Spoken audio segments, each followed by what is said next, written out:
अस्सलाम वालेकुम स्टूडेंट्स। आज हम क्लास 9th फ़िज़िक्स का लेक्चर नंबर 2 स्टार्ट करने लगे हैं। हम चैप्टर नंबर 1 डिस्कस कर रहे थे, फ़िज़िकल क्वांटिटीज़ एंड मेजरमेंट्स। आज हम topic number 1.1 physical and non physical quantities को डिस्कस करेंगे। सबसे पहले हमारे पास हैं physical quantities. The quantities that can be measured directly or indirectly using tools and instruments. ऐसी क्वांटिटीज़ जिनको हम डायरेक्टली और इनडायरेक्टली किसी भी टूल या इंस्ट्रूमेंट से मेजर कर सकें, ऐसी क्वांटिटीज़ फ़िज़िकल क्वांटिटीज़ कहलाती हैं। For example length, volume, density, time and temperature. अब टाइम को हम स्टॉप वॉच से भी मेजर कर सकते हैं, लेंथ को हम मीटर रूल से मेजर कर सकते हैं, और किसी भी मटेरियल के टेम्परेचर को हम थर्मामीटर और इस तरह टेम्परेचर सेंसिटिव डिवाइसेस और इंस्ट्रूमेंट से मेजर कर सकते हैं। ऐसी क्वांटिटीज़ जिनको हम टूल्स और इंस्ट्रूमेंट से मेजर कर सकें, वो क्वांटिटीज़ फ़िज़िकल क्वांटिटीज़ कहलाती हैं।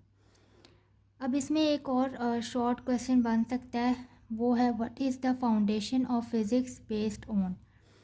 The foundation of physics is based on physical quantities as they are used to express the laws and principles of physics.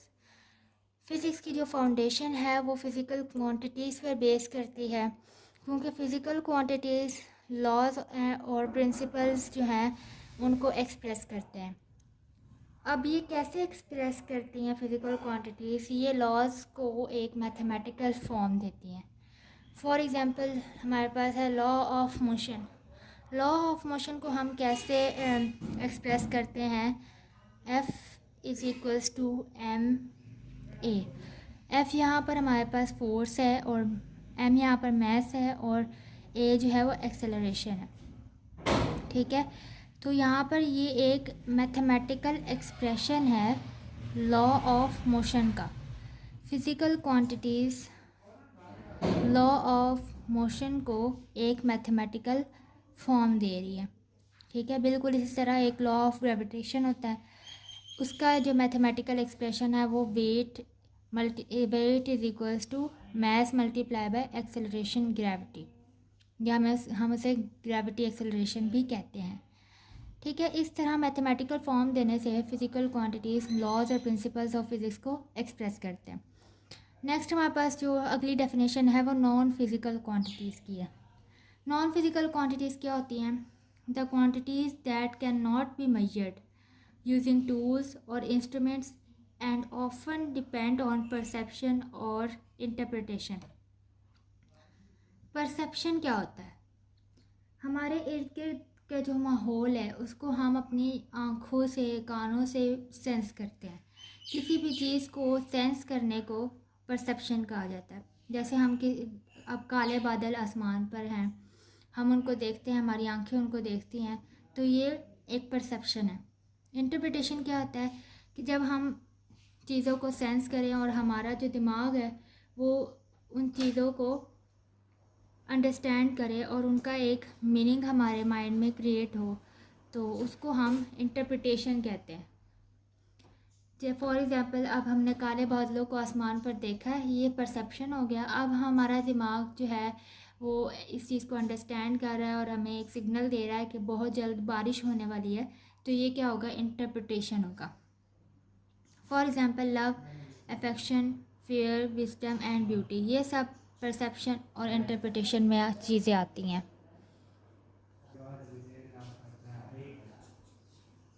अब नेक्स्ट हमारे पास नॉन फिज़िकल क्वांटिटीज़ में एक और क्वेश्चन बनता है, how can non physical quantities be described.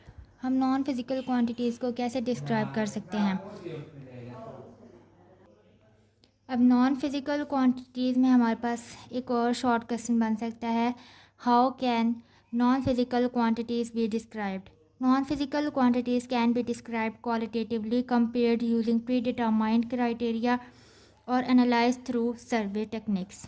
हम non physical quantities की quality को मेजर कर सकते हैं, उसको डिस्क्राइब कर सकते हैं, उसकी क्वालिटी को भी, लेकिन हम क्वांटिटी को डिस्क्राइब नहीं कर सकते। फॉर एग्ज़ाम्पल विजडम, ब्यूटी, ये सब क्वालिटीज़ हैं। एक इंसान की ये सब क्वालिटीज़ में आ जाता है, लेकिन क्वांटिटी हम नहीं बता सकते हैं कि ये शख्स कितना बहादुर है या ये शख्स कितना खूबसूरत है। हम क्वांटिटी नहीं बता सकते, लेकिन हम क्वालिटी ज़रूर बता सकते हैं किसी भी इंसान की। तो ऐसी क्वांटिटीज़ नॉन फिज़िकल क्वांटिटीज़ कहलाती हैं।